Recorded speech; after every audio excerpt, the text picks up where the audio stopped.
calor. No lo recuerdo en este momento. ¿Cuántas personas muertas? No se sabe. ¿Heridas? Un montón. Yo pensando que se va a morir toda la gente que me está yendo a ver, que me voy a morir yo mismo. Y así aprendí a no cumplir las propias. Elegir bien a quién querer y a mentirme para creer.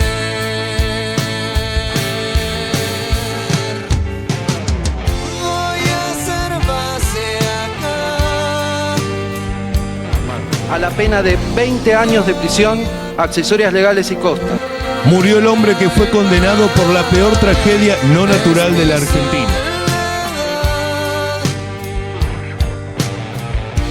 La que con un hijo sanará, o eso espero yo. Esta fiesta es posible. Damos comienzo al show. Con ustedes y para ustedes, Callejeros.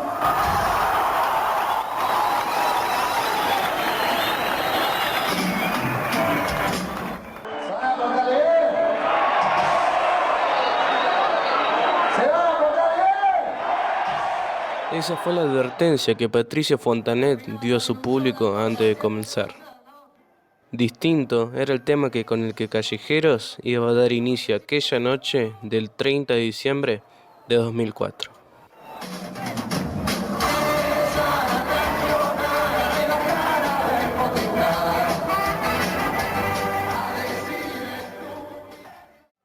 Fueron las letras de aquella misma canción que como un presagio habían anticipado el desastre, sellando así el destino de una noche trágica, la noche en la que Argentina no durmió.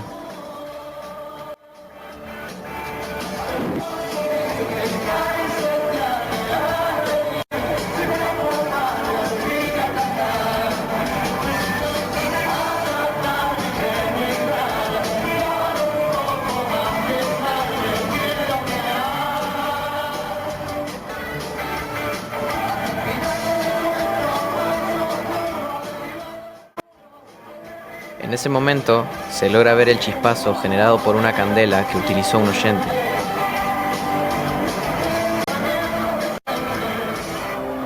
Lo que pasó después es historia.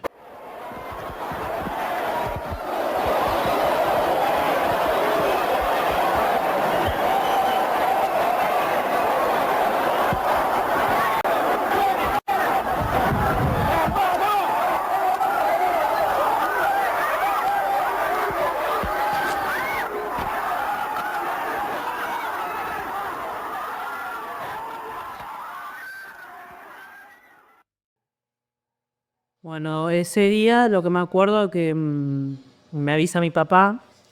Yo en ese momento no estaba mirando la tele y él ve en las noticias un flash informativo donde dicen que se está quemando un lugar bailable en Once y que había un grupo de rock, pero en ese momento no sabíamos si era el lugar que había ido mi hermano. Entonces, bueno, empezamos a llamarlo por el celular. Él, yo, pero no atendía, sonaba el teléfono y no atendía. Bueno, después fue mi hija al cuarto de él y encontró el celular de él ahí. Y bueno, cuando vimos que estaba el celular, que se lo dejó olvidado o al propósito, no sé, y tomamos el auto y nos fuimos. Y ya sabíamos que eran 11.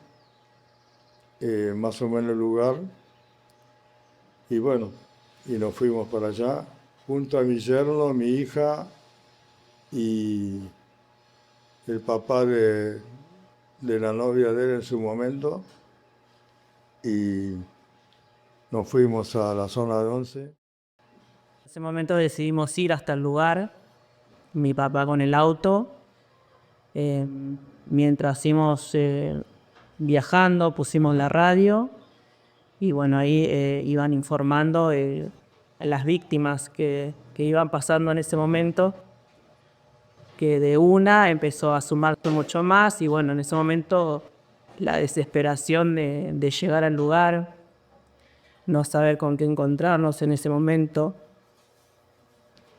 Hasta que llegamos al lugar y unas 3, 4 cuadras del lugar ya estaba todo vallado. Y bueno, ahí nos encontramos con un panorama prácticamente de terror.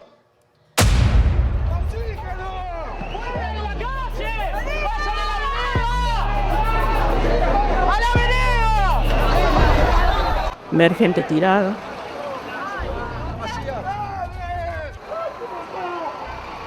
No saber si estaban vivas o muertas.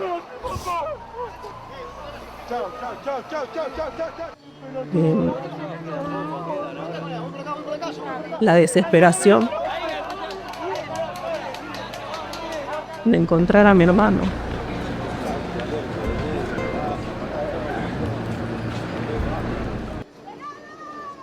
Y bueno, mucha gente gritando, tanto madres, padres, hermanos, llamando a sus hijos, amigos. Fue un momento horrible. Escuchar ambulancias, bomberos. Que mucho tiempo me duró ese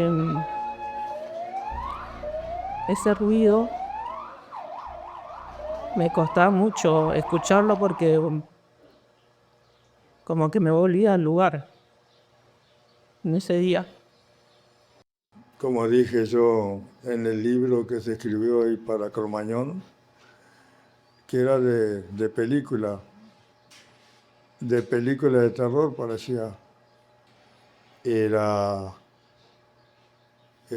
muy feo los alarmas de patrulleros, de ambulancia, desesperación de la gente, gritando, pidiendo informe. Entonces, bueno, y así viendo chicos tirados, y hasta que en un momento me paró un policía y me dijo que no avanzara más, que papá, te entiendo, tu desesperación, pero lamentablemente si vos pasás como quieren mucha gente,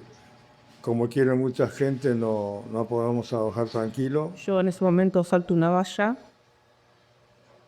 e intentando buscar información, donde bueno, llego hasta el lugar, un policía me para, me dice que no podía avanzar más, que buscara en la zona, que lo busque en el lugar o en el hospital más cercano.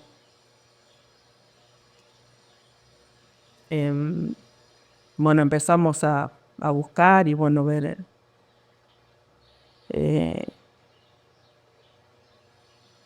no encontrarlo, ver mucha gente tirada, desesperación de buscar en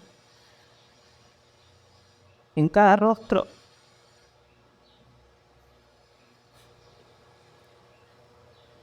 Que había en el lugar y rezar, rogar que no sea mi hermano. Y bueno, ahí sentir que Dios nos escuchó, porque es cuando nos avisan que aparentemente está en un hospital. Y bueno, y justo en ese momento cuando nos retiramos, me suena el celular de una vecina que nos llama para avisar, que llamaron a mi casa para avisar que mi hijo estaba en un sanatorio, que ya lo habían derivado. Y bueno, yo le pregunto a esta vecina qué sabía de él, qué le dijeron. Me dijeron que aparentemente dentro de la situación estaba bien, que vayáramos ahí a la guardia. Eso es lo que hicimos, pero antes de eso, bueno, nos abrazamos todos con mi hija, mi yerno, mi esposa en ese momento, mi consuegro, por decir, porque fue una mochila de 500 kilos, sacarme de encima. Empecé a desahogarme, no podía parar de llorar. Así que bueno, como pude, llegamos a mi auto de vuelta y como pude manejar, porque francamente no podía, porque no paraba de llorar y era un peso enorme que descargué, por decirlo, como se dice siempre, una cosa es vivirlo y otra cosa es contarla. Donde fuimos, hasta el lugar que nos dijeron. Y cuando llegamos al lugar preguntamos, le dijimos que mi hermano había estado en la tragedia. Nos pidieron el nombre y por una razón que en el momento era inexplicable, cuando nos preguntan el nombre, él era el primero en la lista que había entrado al hospital. Bueno, hasta ese momento llegamos a donde él estaba, que recuerdo que estaba semidesnudo, que solamente tenía una bermuda puesta y su cuerpo era como un carbón, estaba lleno de hollín. Cuando encontramos a mi hijo, totalmente negro, el cuerpo ahumado, lo único blanco que se podía ver era sus ojos y sus dientes, porque después era solamente con un short, nada más puesto. Bueno, fue el momento de abrazarlo, de agradecer que estaba bien, por más que lo veíamos, estaba con oxígeno, que no podía respirar, pero estaba vivo. Creo que fue un abrazo largo y fortalecedor, porque lo vimos con vida. En ese momento, cuando nos ve a todos mal, llorando, recuerdo que le dice a mi papá que papá, no llores más,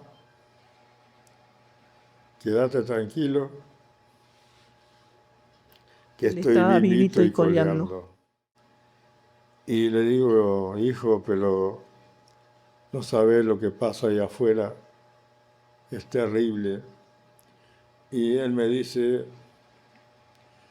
no me digas, pa, no me digas, porque yo lo viví adentro. pero que él quería saber por su amigo, el amigo que había ido con él, que había estado en ese momento. Hasta ese momento nosotros no sabíamos que el amigo había fallecido. Nos enteramos al día siguiente. Y entonces, bueno, estuvimos ahí, ya por ahí quizás un poquito más relajado. Y bueno, cuando estamos a punto de regresar, nos avisan que venían a llevarlo para el sanatorio Basterrica, que era por obra social, lo derivaban para ahí, donde estuvo 11 días internado, despidiendo por nariz, por boca, una cosa muy oscura que sería como del humo que haya aspirado, limpiándose, digamos. Así que, por gracia de Dios, tuvimos la suerte de encontrarlo y encontrarlo vivo. Y como dije en una página del libro, que fue el ángel de la guarda que estuvo con él, obviamente Dios primero. Y como dije siempre, el ángel de la guarda para la familia es mi madre. Y siempre pensé y creí y creo que es el ángel de la guarda, una intermediaria de Dios que estuvo con él. Porque no hay otra explicación para que él esté ahora con nosotros de la forma que está, muy bien. Y bueno, eso es la historia. En su momento fue muy difícil, muy dura, sinceramente. Como dije también antes, una forma es contarla, pero totalmente distinta es vivirla. Esa fue la historia de una parte, de una pequeña parte de Cromañón.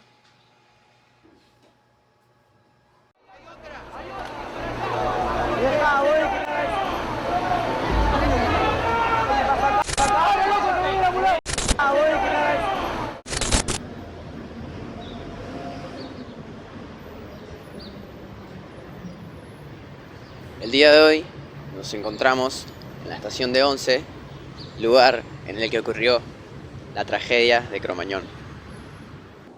Hola, estamos en las puertas por donde ingresaban las personas al local Cromañón. Las puertas estaban divididas en 3 secciones. Estaban las puertas de los hombres, las puertas de los invitados y las puertas de las mujeres.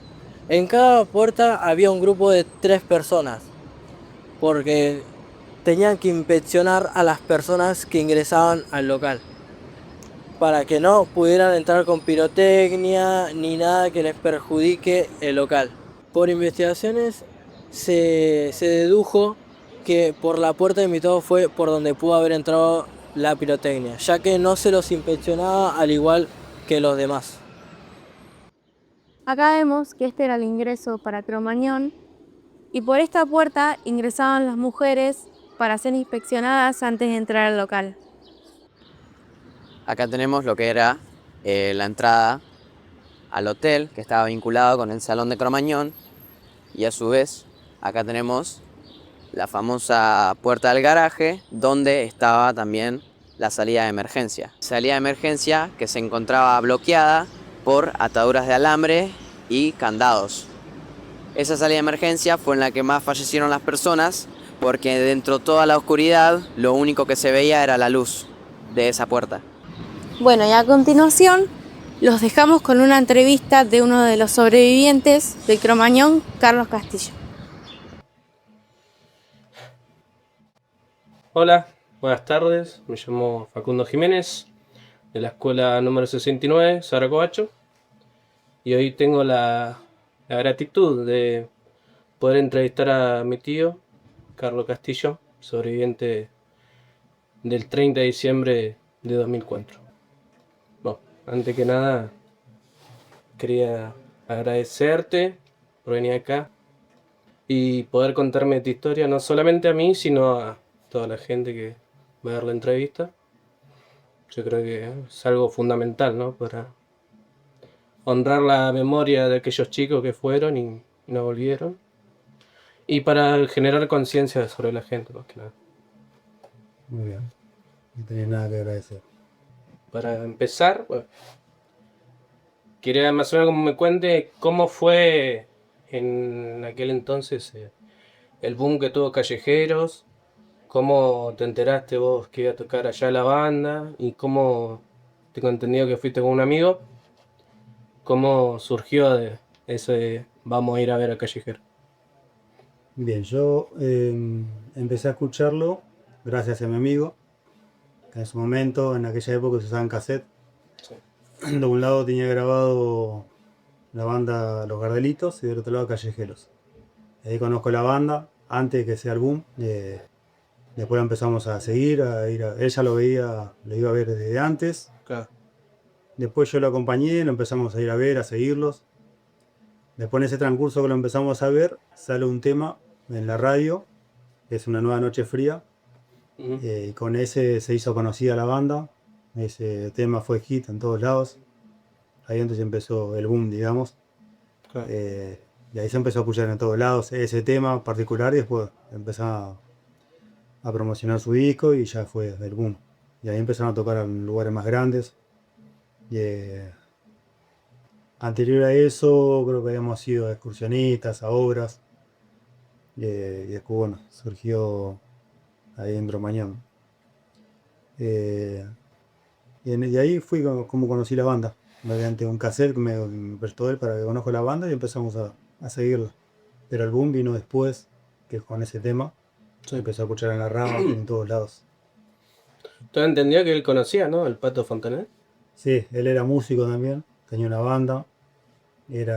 Siempre iba a ver bandas entre amigos.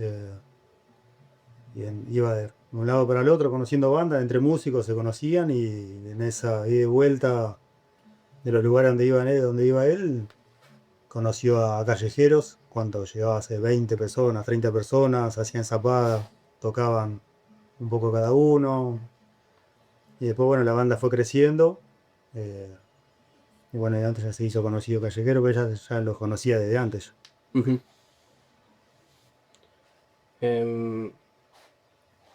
Bueno, yendo por el lugar, ¿recordás algo de la previa que hubo? ¿Tuviste alguna situación, algún momento con él que todo. recuerdes así? Todo. Yo no sé si voy a poder terminar en detalles, porque es bastante fuerte, pero sí, me acuerdo todo.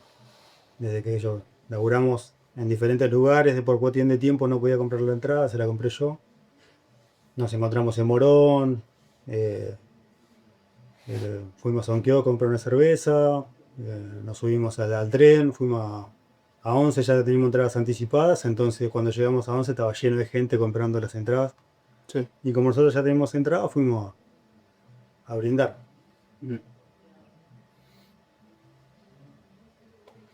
Como ya de ahí fue, entraste al lugar que habían presentado a la banda, habían dicho que se puede, ¿no? Con el tema de la pirotecnia.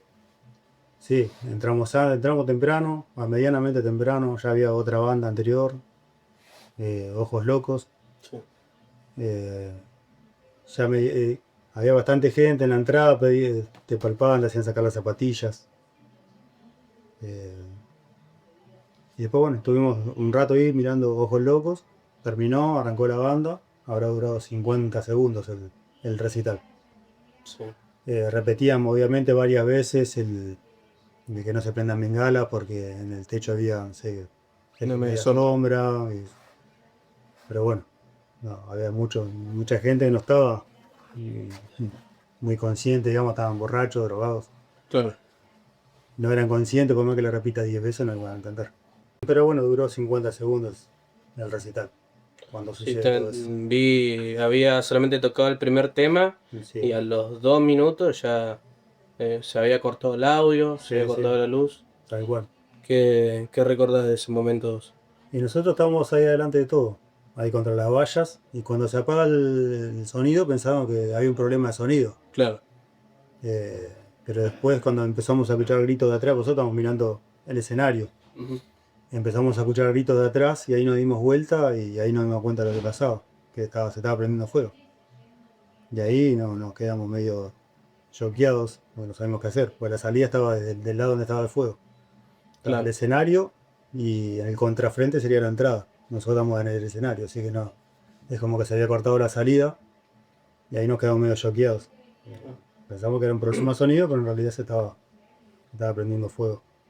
¿No tenían manera de movilizarse?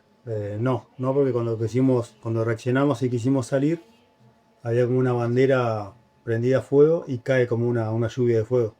Claro. Entonces ahí es donde nos quedamos medio choqueados, no sabíamos para dónde ir.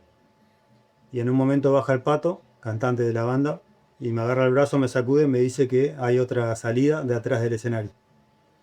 Y bueno, ahí es donde reaccionamos y saltamos la valla, caímos. Fue todo muy rápido. Así eran las vallas bastante altas, saltamos los dos, yo caigo, así como caigo, me salto para arriba un parlante y mi amigo no pudo llegar a saltar. Bueno, atrás de él vino una avalancha de gente y no pudo salir. Yo quedé arriba por cuestiones de fracciones de segundos nada más. Salto y yo me quedo arriba y más o menos me salvo de la avalancha de personas que venían atrás.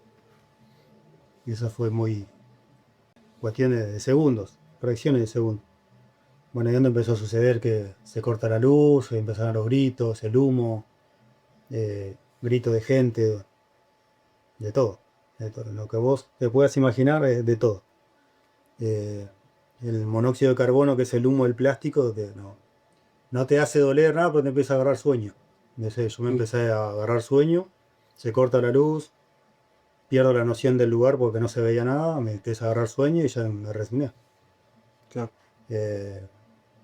En ese momento tenía una mochila, una remera, sé que me lo puse en la cabeza para tener un poco más de oxígeno.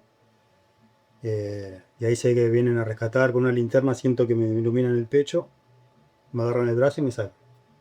Sí. Ese trayecto yo no me acuerdo cuando me sacan, hasta ahí me acuerdo. Después cuando tomo conciencia estaba sentado en el cordón de la vereda.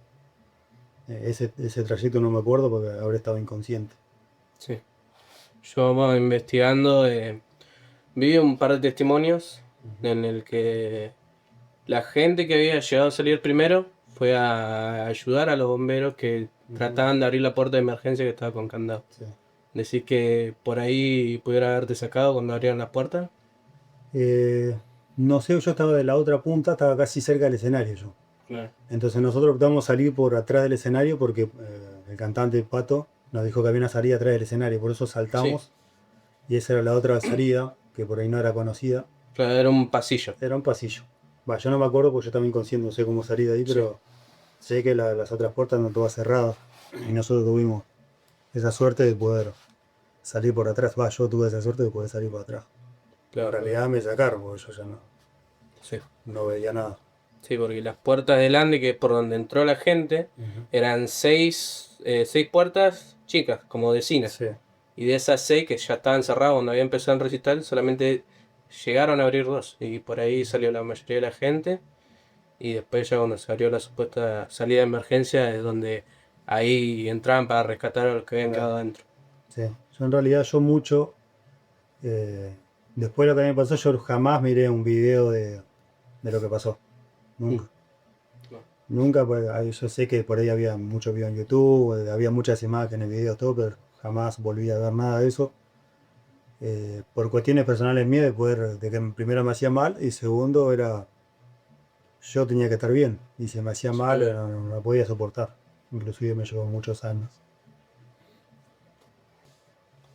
Bueno, entonces así fue como un impacto, ¿no? En tu vida cotidiana, algo más de eso, tuviste que te costó en el proceso, digamos. Sí, muchos años, sí. Fuiste- Hoy lo puedo hablar, sí. pero en lo primero directamente no terminé de hablar, porque en solo hecho de acordarme ya se me hacía un nudo en la garganta y no podía terminar de hablar. Fueron muchos años de recuperación, pero hice mi propio proceso. De la manera que lo llevó cada uno es muy personal. Yo, por ejemplo, opté por alejarme de todo. No ir a marchas, no mirar videos, un tiempo no escuchar la música, porque todo me llevaba a eso. Entonces tuve que hacer mi propio camino para poder salir. Pero bueno, eso es muy personal de cada uno. Yo opté por eso, por alejarme de todo.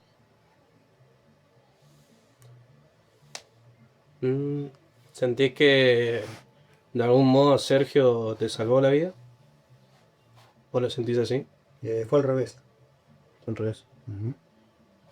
Yo no lo pude sacar a él. En la realidad yo fui el que primero pudo zafar pero bueno, había tanta gente que no... Después, obviamente se corta la luz, no se veía nada. Yo gritaba su nombre, pero se escuchaban millones de nombres. De gritos de auxilio y de millones de nombres, buscando cada uno a sus hermanos, amigos, hijos.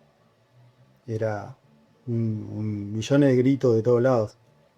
Pero bueno, yo siento que yo no lo pude sacar a él.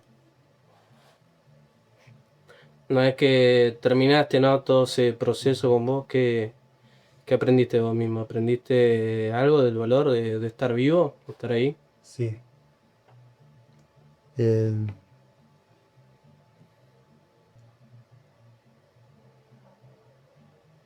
me pregunté un montón de veces eso.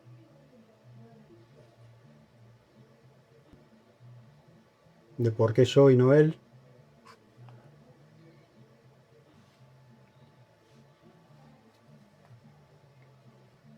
Disculpame, estoy procesando un poquito. Sí, está bien, todo el tiempo.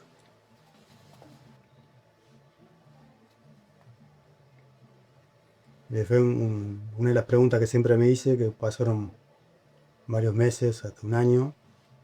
De encontrar el sentido del por qué yo me había quedado, porque estamos a 1 metro de distancia cada uno.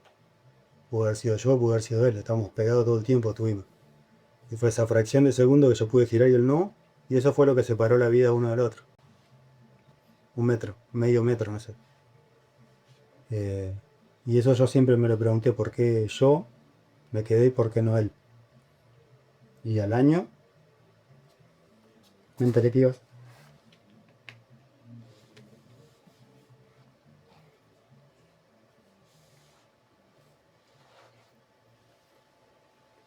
Al año me enteré que iba a ser papá. Ahí le encontré el sentido de la vida. Ahí le encontré el sentido porque me quedé yo. Que tenía que traer una vida más. Se fue una vida y vino otra. ¿Vos sentís que la sociedad aprendió algo de esa noche? No. No, porque sigue sucediendo. En el mayor o menor grado sigue sucediendo. Y eso creo que lo vemos todos. Sí. Todos vemos el nivel de inconsciencia que hay. Más allá de lo que pasó ahí, porque fue mayor grado. Pero en mayor grado o menor grado sigue sucediendo la inconsciencia en la sociedad. Claro. Sigue sucediendo. No, para mí la gente no aprendió. Sí, de hecho hasta hace poco casi pasa lo mismo. Hay un video de uno de los boliches de acá, de Buenos Aires, en la que en uno del DJ estaba con una bengala y se estaba prendiendo fuego en la media sombra. Y bueno, por suerte el lugar estaba en condiciones como para poder apagar el fuego. Sí. Entonces también podría haber ocurrido otra tragedia. Exactamente. Ahí nos damos cuenta que no aprendimos. Y que no aprendimos todavía. Inclusive creo que al tiempo había pasado algo similar en la renga, tiraron una especie de, no sé si no sé qué era. Y yo volví a ir a ver, era un lugar abierto, me fui a ver a la renga y esa bengala pasa arriba mío. Ni siquiera yo tomé conciencia. Entonces te digo, lo hablo por mí, lo hablo por todos. No volvimos a aprender, me incluyo. Hoy yo te puedo decir que si vos me preguntabas hace a los 5 años que había sucedido lo de Cromañón, te hubiese respondido otra cosa. A los siguientes 5 años te hubiese respondido otra cosa y hoy actualmente te respondo otra cosa. Yo me fui, digamos, transformando con el tiempo. A medida de los golpes que la vida te va dando, te va haciendo crecer, te va haciendo cambiar la manera de pensar y de ver las cosas, de tomar conciencia de las cosas. Hoy, por ejemplo, yo a recitales ya no voy. Obviamente ya estoy más grande, no lo siento todo, ya no siento que tengo que ir, siento que tengo que estar más tranquilo. ¿Pero por qué? Porque son diferentes ciclos que uno va cumpliendo. Inclusive yo, años anteriores, seguía yendo a ver bandas, pero hoy ya estoy más. Ya me quedo más en casa, voy más tranquilo, viendo las cosas de otra manera, tomo otra conciencia. Pero ya estoy más tranquilo. Sabiendo, ¿no?, toda la corrupción que hubo detrás, que ese lugar no tendría que haber estado habilitado. ¿Cómo ves vos cómo actuaron las autoridades al respecto? ¿Cómo lo ves?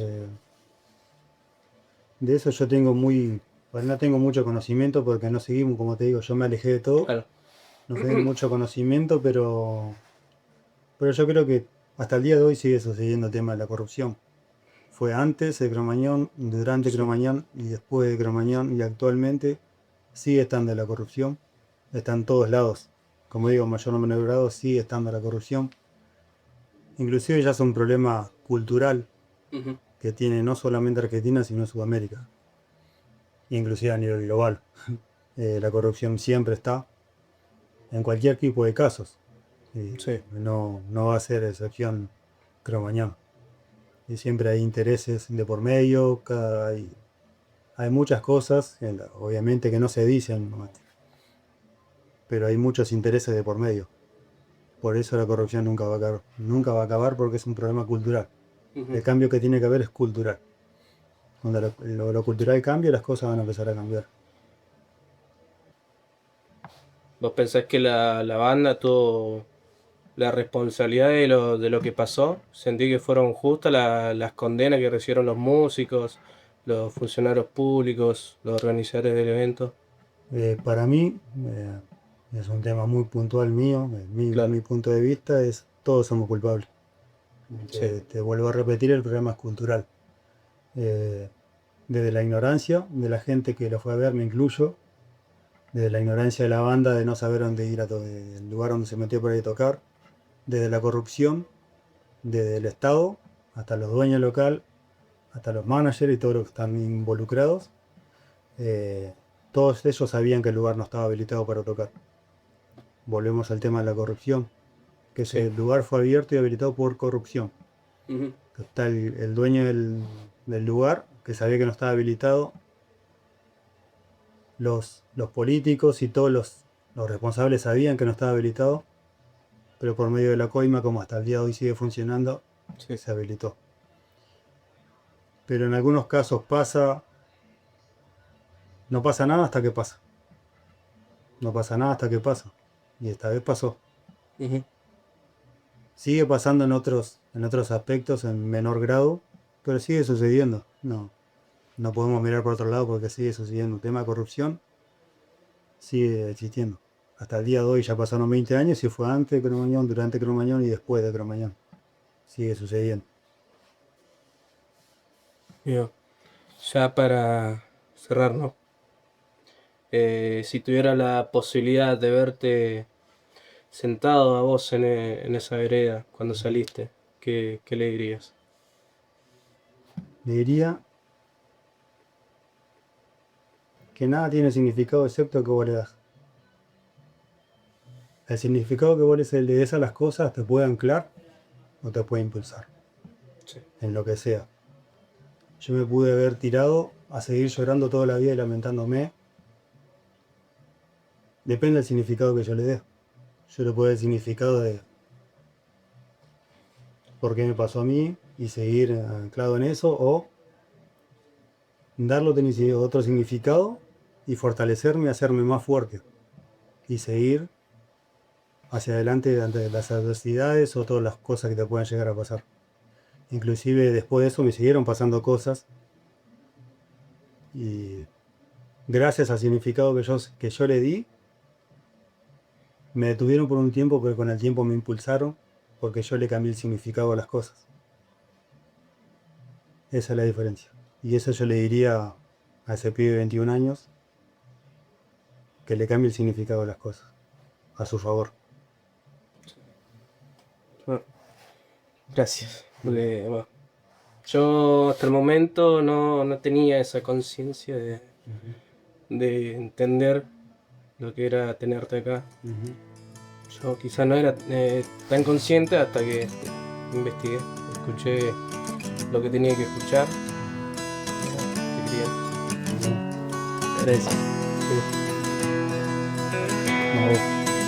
Ni la ironía de la irónica ironía, ni lo falso de la falsa falsedad, me explican lo que explican los que explican sobre la verdad.